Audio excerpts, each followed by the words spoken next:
Video के माध्यम से आप प्रधानमंत्री नरेंद्र मोदी का रोड शो देख पा रहे हैं। आप देख रहे हैं किस प्रकार से गुमटी गुरुद्वारे से पीएम मोदी का रोड शो निकल करके जा रहा है और इसमें मुख्यमंत्री योगी आदित्यनाथ के साथ साथ रमेश अवस्थी जो कि कानपुर लोकसभा से प्रत्याशी हैं वो भी साथ में मौजूद हैं। इसके साथ ही साथ अकबरपुर लोकसभा से प्रत्याशी देवेंद्र सिंह भोले भी पीएम मोदी के साथ रथ पे सवार हैं और अपने दाहिने हाथ में कमल का निशान लिए हुए हैं जिसमें एक अंदर से लाइट जल रही है और लोगों को वो हाथ हिला करके मतलब जिस हाथ में कमल का निशान पकड़े हुए हैं वो उसको हिलाते हुए लोगों का अभिवादन स्वीकार कर रहे हैं और अभिवादन स्वयं भी कर रहे हैं पीएम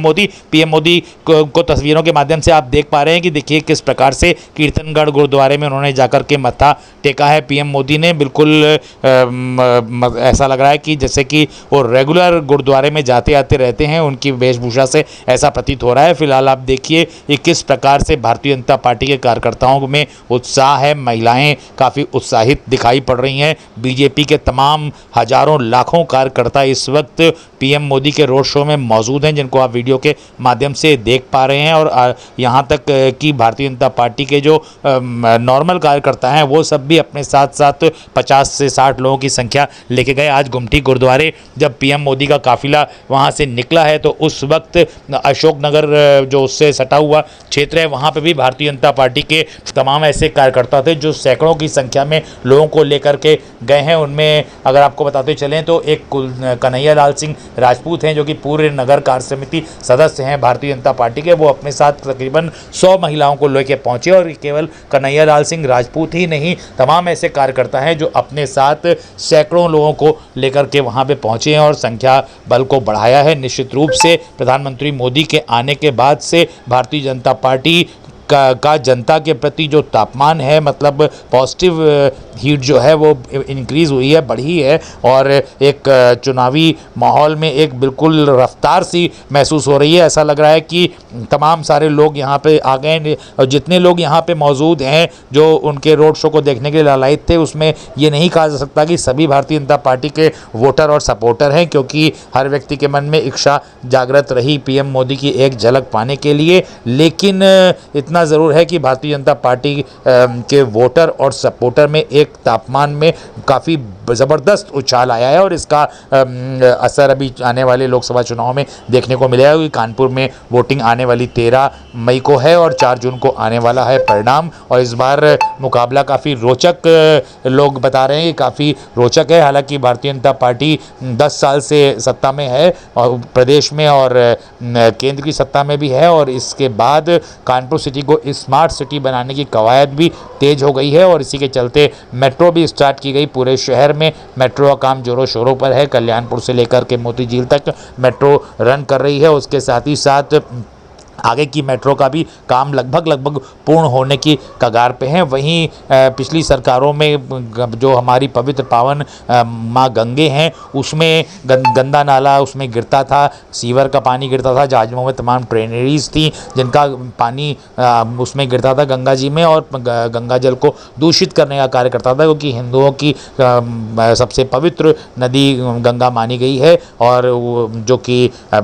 ऋषिकेश से चल करके गोमुख से होकर के हरिद्वार होते हुए कानपुर होते हुए गई है। लेकिन यहाँ पे कानपुर में गंदा नाला गिरने से ये दूषित हो रही थी माँ गंगे, लेकिन भारतीय जनता पार्टी की सरकार आने के बाद इस पर बहुत तेज़ी से रोक लगाई गई है और ट्रेनरीज भी अब अपना पानी इसमें नहीं बहा सकती हैं बिना उसको प्यूरीफाई किए हुए और इस पर बीजेपी गवर्नमेंट ने ध्यान दिया है। हालांकि अन्ना पशुओं से लोगों को काफ़ी शिकायतें रहीं कि फसल चर लेते हैं, क्योंकि गोकशी पे भारतीय जनता पार्टी ने पूरी तरीके से बैन लगाया है जो कि एक पॉजिटिव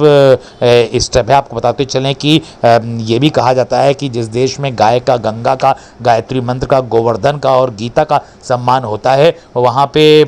निश्चित रूप से प्रगति आती है और इन 5 बातों का ध्यान भारतीय जनता पार्टी ने अपने कार्यकाल के दौरान रखा है। आपको बताते चलें कि अगर पूरे वर्ल्ड हिस्ट्री की बात करी जाए तो जहाँ पे मुख्य रूप से गाय का सम्मान नहीं होता, मतलब वहाँ जहाँ का मुख्य भोजन गाय है वहाँ पे भूकंप की संख्या ज़्यादा है और इसका आप एनालिसिस कर सकते हैं। उन कंट्रीज़ में जैसे थाईलैंड है, ताइवान है, यहाँ पे अक्सर भूकंप आया करता है क्योंकि यहाँ पे जो कैथोलिक क्रिश्चियंस हैं उनका जो मुख्य फूड है वो गाय है और और उत्तर प्रदेश की योगी सरकार ने बिल्कुल इस विषय पे ज़बरदस्त तरीके से रोक लगाई है, लेकिन इसका असर किसानों की खेती को प्रभावित करने में भी हुआ है, क्योंकि उस प्रकार से पूरी तरीके से जो डिस्ट्रिक्ट एडमिनिस्ट्रेशन है वो इसमें सफल नहीं हो पाया कि सारे अन्ना पशुओं को पकड़ करके गौशाले में ले जाया जाए और वहाँ पे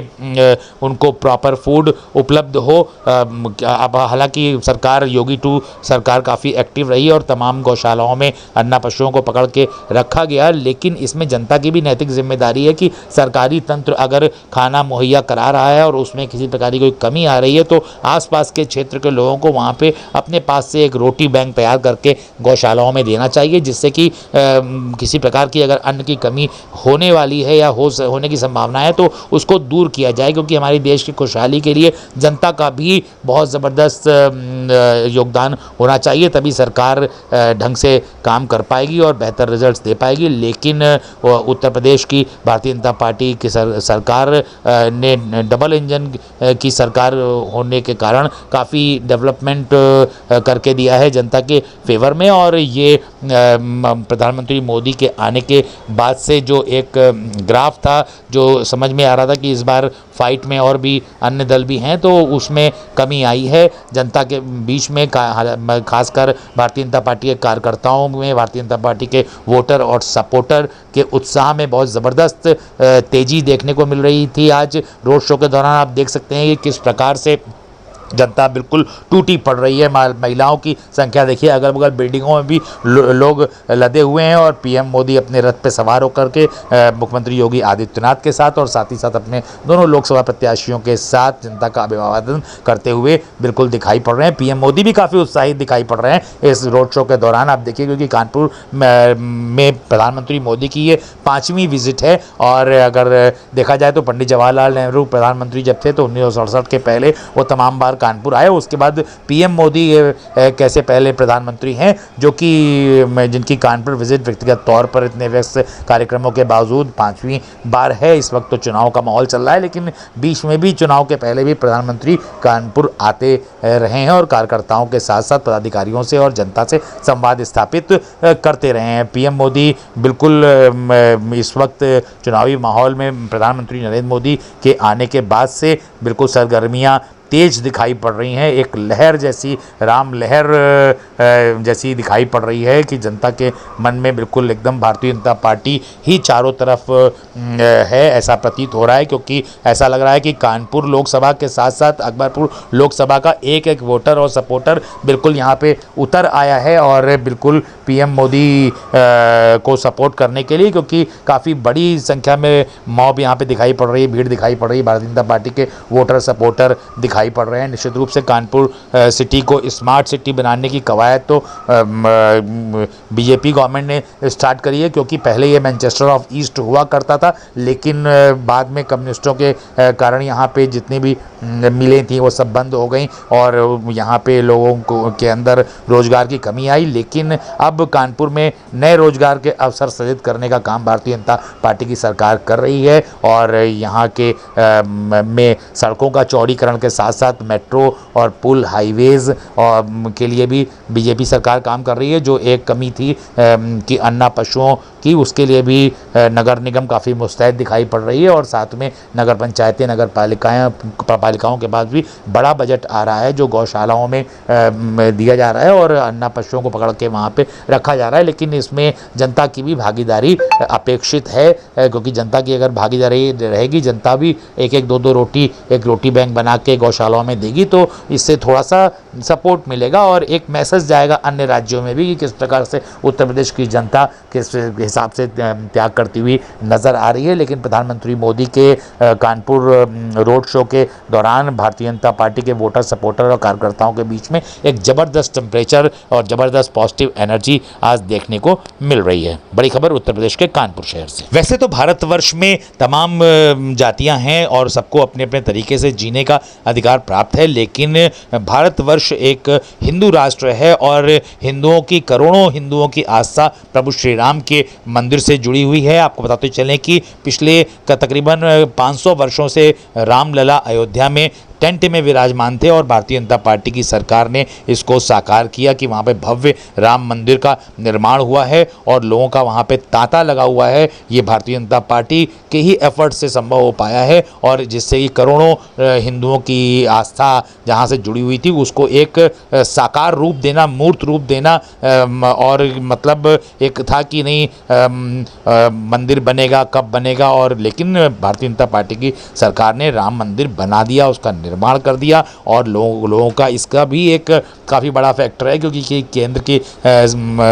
के चुनाव में जो जनता है, जनता के मन में एक आशा है कि अगर आगे ये सरकार आएगी तो जो हमारी कृष्ण जन्मभूमि है वहाँ पे भी सरकार ऐसा कुछ पॉजिटिव स्टेप करेगी कि वहाँ पे भी लोगों को संतुष्टि मिल पाए, क्योंकि हिंदू बड़ा उपेक्षित महसूस कर रहा था भारतवर्ष में और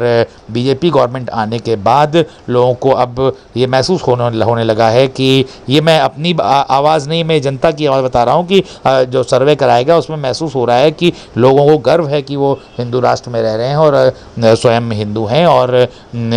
तमाम इसके लिए अलग अलग परियोजनाएं भी भारतीय जनता पार्टी की चल रही हैं और संघ भी इसके लिए काम कर रहा है लगातार कि लोगों की भावनाओं का सम्मान हो और लोगों को उनके मूलभूत अधिकार की प्राप्ति हो सके। और भारतीय जनता पार्टी की सरकार में उत्तर प्रदेश में जो प्रभु श्री राम के मंदिर का निर्माण हुआ है इसका भी जनता के अंदर एक ज़बरदस्त फैक्टर है, क्योंकि जनता ये बात जान रही है कि जो काम भारतीय जनता पार्टी की सरकार ने कर दिए, चाहे जम्मू कश्मीर की बात करें या में धारा 370 या 35A की बात करें, ये सब चीज़ें तमाम काम जो थे वो भारतीय जनता की पार्टी की सरकार में संभव हो पाए। हालांकि तमाम इसमें अंतर विरोध भी है, लेकिन प्रधानमंत्री मोदी के आने के बाद जो 2-4% अंतर विरोध था उसको भी समाप्त के तौर पे देखा जा रहा है, क्योंकि बिल्कुल ऐसा कोई जनप्रतिनिधि, ऐसा कोई कार्यकर्ता, ऐसी कोई नेत्री भारतीय जनता पार्टी की कानपुर नगर की बात करें या अकबरपुर लोकसभा की बात करें वो नहीं थी जो कि रोड शो में मौजूद ना रही हो। हालांकि और एक कार्यकर्ता अपने साथ सैकड़ों कार्यकर्ता को लेकर के भी पहुंचा था। निश्चित रूप से पीएम मोदी की इस कानपुर विजिट के बाद काफ़ी सपोर्ट मिल जाएगा रमेश अवस्थी जी को, कि रमेश अवस्थी जी का जब नाम डिक्लेयर हुआ था, निर्विरोध प्रत्याशी जरूर हैं लेकिन ये कानपुर की भारतीय जनता पार्टी की राजनीति से थोड़ा सा दूर थे, संघ के भी अधिकारी रहे हैं ये, और लोगों के अंदर एक ये बात थी कि इनके आने के बाद कुछ विरोध के स्वर हल्के फुल्के मुखर हुए थे, लेकिन अमित शाह की संगठन की बैठक के बाद और पीएम मोदी की कानपुर विजिट के बाद इसको पूरी तरीके से समाप्त के तौर पे देखा जा रहा है और इससे लोकसभा प्रत्याशी चाहे रमेश अवस्थी हो या देवेंद्र सिंह भोले हो अकबरपुर लोकसभा से, दोनों लोगों को एक बड़ा लाभ मिलने की पूरी संभावनाएं जताई जा रही हैं। जनता काफ़ी आज उत्साहित दिखाई पड़ी पीएम मोदी के रोड शो में। देखिए योगी आदित्यनाथ और प्रधानमंत्री नरेंद्र मोदी के रोड शो के दौरान लोकसभा प्रत्याशी दोनों मौजूद रहे और एक बड़ा जन सैलाब आज यहाँ पे देखने को मिला। महत्वपूर्ण खबर उत्तर प्रदेश के कानपुर शहर से। जाहिर तौर पर और जिस तरीके से लगातार पुष्प वर्षा यहाँ की जा रही है, क्योंकि लोग जो हैं वो काफ़ी संख्या में पहुँचे हैं, हालांकि सुरक्षा व्यवस्था के पुख्ता इंतजाम है, उसके बावजूद इतनी ज़्यादा जो भीड़ है लोगों की वो यहाँ देखने को मिल रही है। कानपुर के इस रोड शो में प्रधानमंत्री को देखने के लिए पहुँचे हैं और ख़ासतौर से विनोद जी अगर देखा जाए, क्योंकि प्रधानमंत्री भी लगातार चुनाव प्रचार में जुटे हुए हैं, लेकिन इसके साथ साथ एक काम वो ज़रूर कर रहे हैं कि लोगों को मतदान के लिए भी जागरूक करते हैं। उनके वोट की एक वोट की भी कीमत क्या है, वो ताकत क्या है, उसको भी ज़रूर बता रहे हैं और समझा रहे हैं कि एक वोट भी है वो कितना कीमती है। देखिए, एक चीज समझना पड़ेगा इस रोड शो में, जब आप बात करते हैं तो एक चीज जब प्राइम मिनिस्टर मोदी कहते हैं कि 24/7 और 24/7 आप इसको अगर समझेंगे कि 24/7 काम करने वाला एक प्राइम मिनिस्टर 2047 के विकसित भारत संकल्प को लेके चला है। अब इस नैरेटिव के बदले में आप जब ये नैरेटिव देखते हैं कि पूरे एक नैरेटिव जिस तरह से चल रहा है इलेक्शन के दौरान में, और उस इलेक्शन नैरेटिव का आप जब करते हैं कि लोगों में पूछते हैं, मीडिया में कई जगह लगता है कि लोगों में एक इम्पैक्ट है, तो आप इस बात को मानिए कि कम से कम लोगों में इस नैरेटिव का कोई इम्पैक्ट नहीं है। जब हम टेलीविजन पर इतने लंबे लंबे बहस देखते हैं जी, चाहे वो बहस जो भी हो, लेकिन जब प्राइम मिनिस्टर मोदी कहते हैं कि मैं 24/7 काम करने वाला एक सेवक हूँ, प्रधान सेवक हूँ, तो ये जनता की जब आप भीड़ देखते हैं और ये जनता के भीड़ का जो अप्लॉज दिखते हैं, तब आपको यकीन होता है कि जनता इस बात को मानती है कि ये प्राइम मिनिस्टर मोदी हैं, जिनके लिए कोई छुट्टी नहीं है, जिनके लिए इस देश में कोई दिवाली दशहरा नहीं है, वो सिर्फ काम है। और इम्पोर्टेंट चीज ये है कि उस काम में आप देखिए कि इस देश में पहले प्राइम मिनिस्टर हुए होंगे नरेंद्र मोदी, जो अगर दिवाली मनाते हैं तो सुदूर बॉर्डर के इलाके में बैठे हुए अपने सैनिक जवानों के साथ मिलाते हैं जी। तो मतलब ये कहने का है कि प्राइम मिनिस्टर मोदी देश के किसी भी जो सेक्शंस है उसका अछूता नहीं छोड़ते हैं। वो सबसे अपना कनेक्शन जोड़े हुए हैं, चाहे वो तमिलनाडु का, केरल का वो मछुआरा हो, चाहे वो छोटे मोटे कारोबार करने वाले असम के लोग हों या त्रिपुरा के लोग हों, बांस के कार्य करने वाले हों, या आप कानपुर के छोटे मोटे उद्योग करने वाले कानपुर के हस्तशिल्प हो, बनारस के हस्तशिल्प हो, ये जितने भी विश्वकर्मा योजना को आप ये देखते हैं वो प्राइम मिनिस्टर मोदी का वो कनेक्शन है। और वो कनेक्शन जब होता है जब आप समाज के हर वर्ग को आप एक तरह से एड्रेस करते हुए दिखते हैं। कोई भी वर्ग आपको लगता नहीं है कि आपके इन चीजों से, सरकारी योजना से या प्राइम मिनिस्टर मोदी के नीतियों से कोई अछूता है। तब जाके आप इस रोड शो में भीड़ देखते हैं कि उसको लगता है कि प्राइम मिनिस्टर मोदी ने जो कहा सो किया। अगर इस देश में 12 करोड़ शौचालय बने हैं तो उसमें सबको मिले हैं, किसी वर्ग, किसी धर्म को अलग नहीं किया गया है। अगर इस देश में पानी, नल का जल, स्वच्छ पीने का जल अगर 9 करोड़ घरों में पहुंचाया गया है पिछले सालों में, तो एक क्रॉस आदिवासी इलाके से लेके और कानपुर के इस शहरों में जहां की पानी के गंदे पानी के कारण लोगों की कई तरह की बीमारियां होती थी इन इलाकों में, और वहां पानी, स्वच्छ पानी उनके घर नल तक पहुंचा है, उसमें कोई अंतर नहीं है। तो इतने सरकारी योजना को जमीन पे पहुंचाना,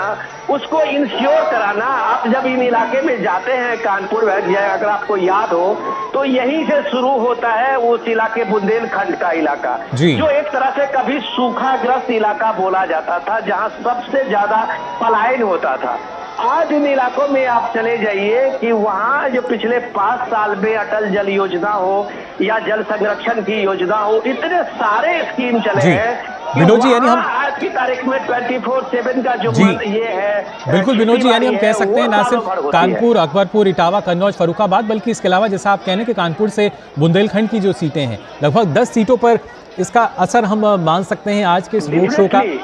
डेफिनेटली आप ये देखिए कि बुंदेलखंड के रीजन से लेके आप उनकी एमपी के उस तक चले जाइए, झांसी के उस पूरे बॉर्डर इलाके तक में, ये पूरा इटावा रीजन जो है, ये 10 साल पहले जिसने इस इटावा रीजन को देखा होगा, और आज जब कानपुर आएगा और कानपुर के इस भव्यता को देखेगा, कानपुर के जिस नए ट्रांसफॉर्मेशन को देखेगा, तब उसको यकीन होगा, चाहे वो डिफेंस कॉरिडोर की बात हो या पूरे क्षेत्र में जिस तरह के इंफ्रास्ट्रक्चर डेवलपमेंट की बात हो, बिल्कुल विकास की भी खासतौर से अगर बात की जाए। जी रामेंद्र, आपके पास आना चाहूँगा, क्योंकि प्रधानमंत्री देश के किसी भी हिस्से में पहुँचते हैं या दुनिया के किसी भी हिस्से में पहुँचते हैं तो एक नई ऊर्जा का संचार जो है वो ज़रूर करते हैं, और उसकी बानगी आज के इस रोड शो में भी हमें देखने को मिल रही है। और ख़ासतौर से विकास कार्यों की बात की जाए, शायद जो जनता है वो जान रही है कि किस तरीके से विकास हुए हैं, और उसी वजह से आज लगातार हम कह सकते हैं इस रोड शो में भी प्रधानमंत्री को अपना समर्थन देने के लिए पहुँची है, उनको देखने के लिए पहुँची है।